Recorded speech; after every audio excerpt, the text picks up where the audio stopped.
Let's be honest, there are some hard lessons that we learn as real estate agents. And in this video, I'm going to be talking about these hard lessons, some of the truths behind them, and how we can shift them. I know personally, myself, I have been at my breaking point where I felt burnt out, frustrated, overwhelmed, wondering and questioning if this career was the right career path for me. And maybe you are at this point right now, or maybe you've been at that point, and maybe you've learned some of these hard lessons. I'm going to dive into the root of these hard lessons and the truth behind them and how we can shift them so we can ultimately have the career that we set out to in the first place as real estate agents. So without further ado, let's dive into these hard lessons right now. Okay, so what is the very first lesson that you probably learn as a real estate agent? The very first thing that I realized when I was in this business is no one is saving you.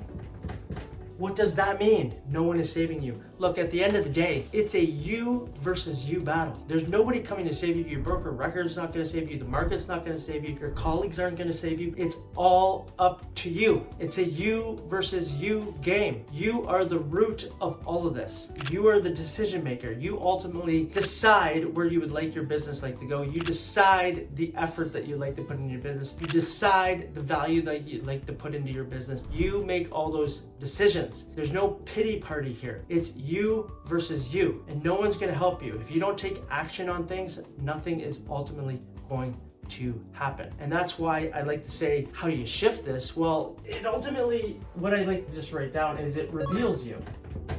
It makes you look yourself in the mirror. Okay, it makes you have a real good look at who you are, how you show up, what you do. If you can overcome these beliefs, your mindset of how things are going to go. It's almost like being forced to have a personal development journey. If you don't improve how you show up, or the things or the actions that you're taking, nothing is going to happen. So it really reveals who you are as a person at your core. And if you decide to take this on, this can be liberating for you. This can be freeing for you. So if you're feeling like, why is this happening? Why is that happening to me? And you're having this type of pity party for yourself, I challenge you to take responsibility for yourself, take accountability for yourself, take accountability for the decisions you made, and ultimately where you are right now. You are a reflection of the decisions that you've made in your life and where you're sitting right now. So if you ultimately would like a different result in your life, you have to make different decisions. So recognizing that it's a you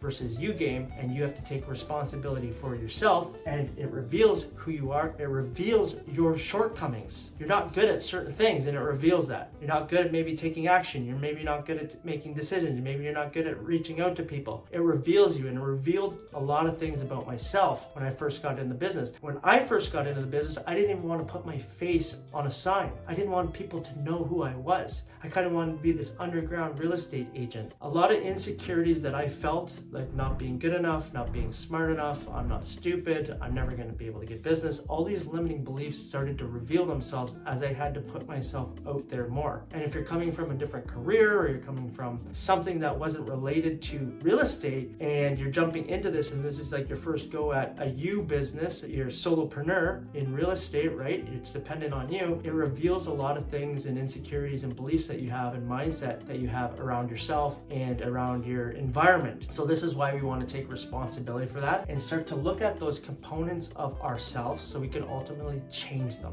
It reveals us. So this is how you shift this. You take a look, okay? You realize this is a you versus you game. This is me. I'm going to take responsibility for where I am in my life. I'm not going to look at all the externals, like the market's bad and this person's doing this and that's happening over here and this lead wasn't good and they didn't work with me and all these external things, and start to go internal. Start to look at yourself. Reveal. That's how you shift this component, okay? No one's coming to save you. It reveals you, so you have an opportunity to move in a different direction, make different decisions, show up differently, become a different person. That's what's so beautiful about this process, okay? And this shows up in all areas of your life. Then not only real estate gives you the ability to ultimately have a thriving real estate career, but it also allows you to show up as a better parent, a better sibling, whatever it may be, coach, leader, whatever it is, capacity in your life, it shows up in other areas of your life. So allow it to reveal you. Look in the mirror, do the work on yourself, challenge those beliefs that come up within you, challenge those, the mindsets of,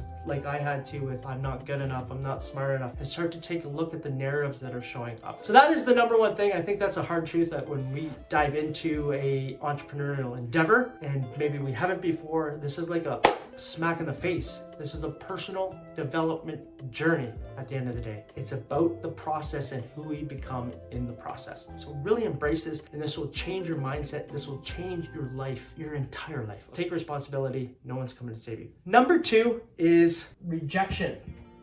Never goes away. Shoot. Oh my gosh.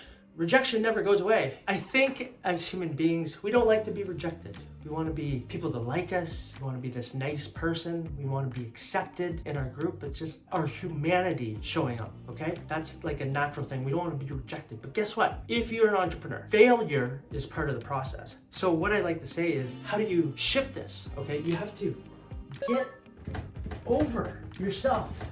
And I say this in the kindest way possible. And I say it to myself too. Get over yourself, okay? You're nothing special. What makes you so special? Rejection is part of the process. Failure is part of the process. You talk to 100 leads, you're probably gonna get 1 sale. Okay, there's 99 rejections. And when people say, well, I don't want a door knock, or I don't want to do that, that is like a fear coming up. You really have to take a look at that. And maybe it's not in alignment with you, but if you haven't tried it before, my suggestion is just to go out and work that muscle. You're just working a muscle. Rejection, rejection, rejection, rejection. Because the rejection leads to success, leads to the yes, leads to somebody actually wanting to work with you, which leads to a referral, or leads to repeat, or leads to more sales. It's part of the process. You just have to overcome that and realize that the majority of the people that you're talking about, they're not going to work with you. Okay, that's just part of the process. They're going to say no to you. They probably know somebody else. However, you have to work that muscle of rejection. Failure, there's always a lesson in the failure. How do you get better at it? How do you talk to somebody better? How do you use your words more wisely? All these things can come up from putting yourself out there, putting yourself out there, putting yourself out there, and it gets easier and easier and easier. Okay, so I challenge you, if you're sitting on the fence and you're like, well, I don't really like to do this, ask yourself why you don't like to do that.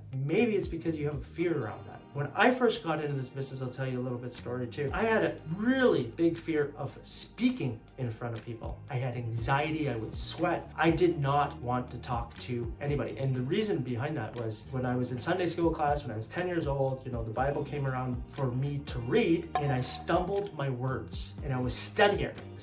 And guess what? The kids started to laugh at me. So in that specific moment, what I told myself is, I'm dumb and stupid and I'm never reading again. And I'm never doing it in front of people, so nobody knows that I can't read. And guess what? For 15 years, I never read a book again. I never got up in front of anybody. And when I got into real estate, guess what? You have to do listing presentations. You have to get in front of couples. You have to get in front of people and present yourself to ultimately get the business. So this was a big hurdle for me to have to overcome. I'm being vulnerable here, sharing this with you, because it's something very near and dear to myself as well. But I had to overcome this. Even when I did overcome this, I joined Toastmasters, which is a public speaking program that's international. You might have one near you as well. You just basically practice getting up in front of people and talking, and eventually it gets easy. So you're gonna get rejected all the time. You just have to get over it, okay? That's a hard lesson. Rejection gets you closer to ultimately where you'd like to go. That's number 2. Okay, number 3. Here's the thing. You don't need more leads.